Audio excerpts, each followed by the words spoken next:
నమస్తే, welcome to HM TV. నేను సంపత్. బులెటిన్లో డీటెయిల్స్ చూద్దాం. మరో 10 సంవత్సరాలు అవకాశం ఇస్తే న్యూయార్క్, దుబాయ్లతో పోటీ పడలే చేస్తానన్నారు తెలంగాణ సీఎం రేవంత్ రెడ్డి. రంగారెడ్డి జిల్లా మీర్ఖాన్పేటలో CM Revanth Reddy future city development authority భవనానికి సీఎం రేవంత్ రెడ్డి శంకుస్థాపన చేశారు. ఇక ఈ సందర్భంగా ఏర్పాటు చేసిన సభలో ప్రసంగించిన సీఎం రేవంత్ రెడ్డి ఇక న్యూయార్క్ లో ఉన్నవారు కూడా ఫ్యూచర్ సిటీకి వచ్చే విధంగా చేస్తారన్నారు. ఇక్కడ రేవంత్ రెడ్డికి భూములు ఉన్నాయని, నగరం కట్టుకుంటున్నారని కొందరు ఆరోపిస్తున్నారని అన్నారు. నాకు భూములు ఉంటే అందరికీ కనిపిస్తాయి, దాచిపెడితే దాగమన్నారు. కుతుబ్ షాకిల నగరాన్ని నిర్మిస్తే వైఎస్ఆర్, చంద్రబాబు దాన్ని కొనసాగించారన్నారు. ఆ నాయకుల ఆలోచన చేయడంతోనే ఇప్పుడు ప్రపంచంతో పోటీ పడుతున్నామన్నారు. ఫ్యూచర్ సిటీ నుంచి బెంగళూరు కనెక్టివిటీ కల్పిస్తున్నామని, ఫ్యూచర్ సిటీకి బుల్లెట్ ట్రైన్ తీసుకురావడానికి కేంద్రాన్ని ఒప్పించామన్నారు.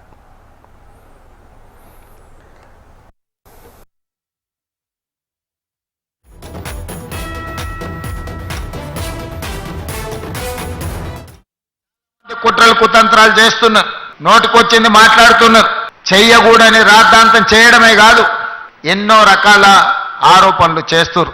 ఇక్కడ రేవంత్ రెడ్డి గారికి ఓ భూములు ఉన్నాయి, ఆయన కోసం నగరం కట్టుకుంటుండని మీ అందరికీ తెలుసు. ఒకవేళ భూమి ఉంటే తెలియంది కాదు, ఇదేమి రహస్యంగా ఆశ పెట్టుకునే వజ్రాలు కావు.